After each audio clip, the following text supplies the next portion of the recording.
पहली खबर छिंदवाड़ा से और बड़ी खबर है।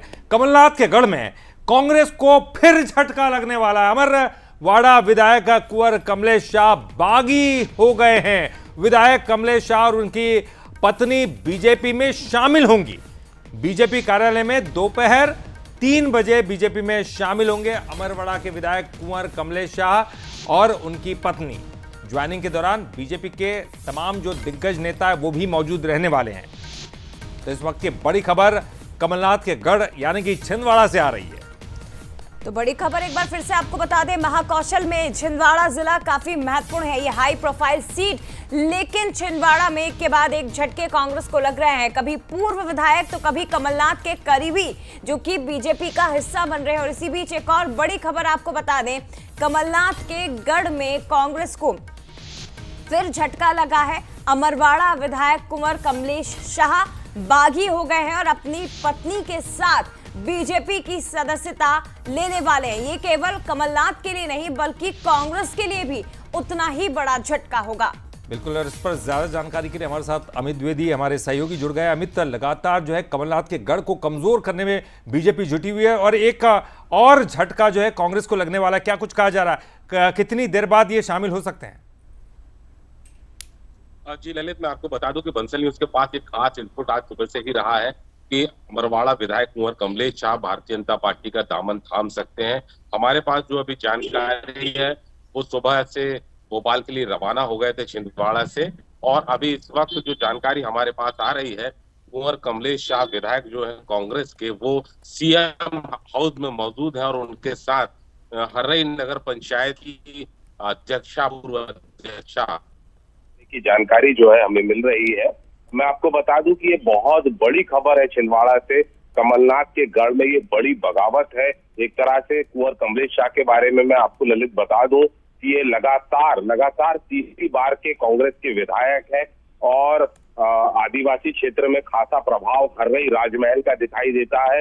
हर्रई राजमहल से ये बिलोंग करते हैं, राजा कुंवर कमलेश शाह कहलाते हैं। बड़ा दमखम और बड़ी दखल इनकी आदिवासी वोटों पे रही है।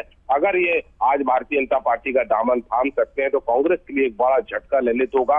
लगातार 3 बार के ये विधायक है, कमलनाथ के बेहद करीबी माने जाते हैं, मगर किन कारणों से ये आज भारतीय जनता पार्टी का दामन थाम रहे हैं, ये बड़ा विषय है। दूसरी बात मैं आपको बता दूं कि लगातार 1 माह से इन्होंने कांग्रेस से एक तरह से परस्पर दूरी बनाए रखी हुई थी। कांग्रेस के कार्यक्रमों में ये जा नहीं रहे थे। नकुल नाथ जी का कार्यक्रम हर्रई क्षेत्र अमरवाड़ा क्षेत्र में अगर होता था तो ये दूरी बना लेते थे। निश्चित रूप से बहुत दिन पहले से, लंबे समय से इनके जहन में कुछ चल रहा था जो आज हमें भोपाल में कुछ दिखाई देगा। हमारे पास जो जानकारी, भोपाल में 3 बजे ये प्रदेश कार्यालय में भारतीय जनता पार्टी का दामन थाम सकते हैं। छिंदवाड़ा सहित पूरे महाकौशल के लिए बड़ी खबर है कि कांग्रेस विधायक जो है वो भारतीय जनता पार्टी का दामन थाम सकते हैं। ललित, महत्वपूर्ण बात इसमें एक और ये भी है कि विधायक जो कांग्रेस के हैं वो अगर भारतीय जनता पार्टी में जाते हैं तो निश्चित रूप से दलबदल कानून लागू होता है और अपनी विधायकी को दांव पे लगाकर निश्चित तौर पर भारतीय जनता पार्टी में जा रहे हैं। बड़ी बात बिल्कुल, और ये बहुत बड़ी खबर है अमित, क्योंकि देखिए अभी तक हमने छिंदवाड़ा जिले से देखा कि कई पूर्व सांसद जो कि बीजेपी का हिस्सा बने हैं, लेकिन वर्तमान सिटिंग विधायक और जो कि अब बीजेपी में शामिल होने वाले हैं अपनी विधायकी भी दांव पर रखकर। ये बहुत बड़ी खबर है इस वक्त की। हमारे साथ न्यूज़ हेड शरद द्विवेदी जी भी इस वक्त जुड़ गए हैं। शरद जी, बीजेपी से हम देख रहे हैं कि छिंदवाड़ा जिले में लगातार जिस तरह से बीजेपी सेंध लगा रही है, छिंदवाड़ा की नींव पर जिस तरह से हम देख रहे हैं कि कार्यकर्ता, पूर्व विधायक, पूर्व सांसद, कमलनाथ के करीबी सब बीजेपी का हिस्सा बन रहे हैं, लेकिन सिटिंग विधायक का बीजेपी में शामिल होना, इसे कैसा देखा जाए और कौन सी नब्ज छिंदवाड़ा जिले की बीजेपी की पकड़ में आ चुकी है जिसका फायदा बीजेपी उठा रही है? राजनीति में एक ही चीज सबसे इम्पोर्टेंट होती है कि कैसे प्रेशर बनाया जाए, कैसे दबाव बनाया जाए, जिसकी वजह से एक मैसेजिंग भी जाए छिंदवाड़ा में कि कमलनाथ और नकुलनाथ जी कमजोर हो रहे हैं, पीछे हट रहे हैं। तो ये जो तमाम बातें हैं, इन तमाम बातों को अगर हम देखें तो ये सारा एक ऐसा साइकोलॉजिकल गेम है जिसमें दीपक सक्सेना के बाद फिर बहुत तेजी से आगे बढ़ी है भारतीय जनता पार्टी। चंद दिनों पहले तमाम दिग्गज नेता, मुख्यमंत्री डॉक्टर मोहन यादव सहित तब पहुंचे थे दीपक सक्सेना के यहाँ, और अब कुंवर कमलेश शाह जो एक कमलनाथ जी के करीबी विधायकों में बड़ा नाम माने जाते हैं और जिनकी पत्नी भी सार्वजनिक क्षेत्र में है, तो निश्चित तौर पर ये एक बड़ा प्रहार है कमलनाथ जी पर, नकुलनाथ जी पर, और एक मैसेज भी है छिंदवाड़ा की जनता को कि ताज जो है, जिस गद्दी पर पिता और पुत्र बैठे हैं, वो गद्दी हिल रही है। तो इसके पीछे एक साइकोलॉजिकल मैसेज अधिक है। अब देखना यह है कि इतनी भी कोशिशें करने के बाद क्या छिंदवाड़ा के किले पर बीजेपी का परचम फहराता है? जय।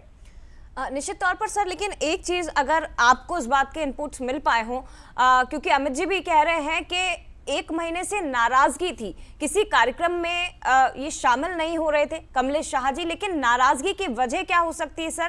क्या इनके जहन में इस वक्त चल रहा होगा जो अपनी विधायकी तक दांव पर लगाकर वो कांग्रेस में शामिल होने के लिए, माफ करिएगा, बीजेपी में शामिल होने के लिए तैयार है? देखिए, सब कुछ बहुत आसान है, इसमें कहीं कोई बहुत दिमाग का बहुत गणित नहीं है। सब जानते हैं कि चढ़ते हुए सूरज को प्रणाम है।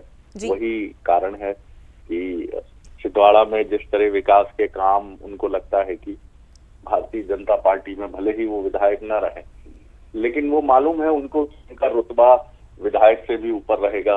वो किसी निगम मंडल के अध्यक्ष हो सकते हैं, कैबिनेट मंत्री का दर्जा होगा, फरफराती हुई गाड़ियां होंगी, तमाम सुविधाएं होंगी, आगे के लिए और बहुत बेहतर चीजें होंगी। जबकि कमलनाथ जी और नकुलनाथ जी और कांग्रेस के साथ रहने में तमाम तरह के नुकसान है। तो गणित बहुत साफ है, के पीछे कोई बहुत ज्यादा दिमाग मुझे नहीं लगता कि कोई बहुत बड़ा इसके पीछे पेचोखम है। जी निश्चित तौर पर सर, जैसा कि तमाम नेताओं के लिए कुल मिलाकर ये कहा जा रहा है कि भविष्य की चिंता, ऐसा ही विधायक कमलेश शाह और उनकी पत्नी के साथ भी हो सकता है, जिसका जिक्र शरद जी ने किया है। फिलहाल शुक्रिया सर आपका, और इसके साथ ही अमित आपका भी बहुत धन्यवाद। लेकिन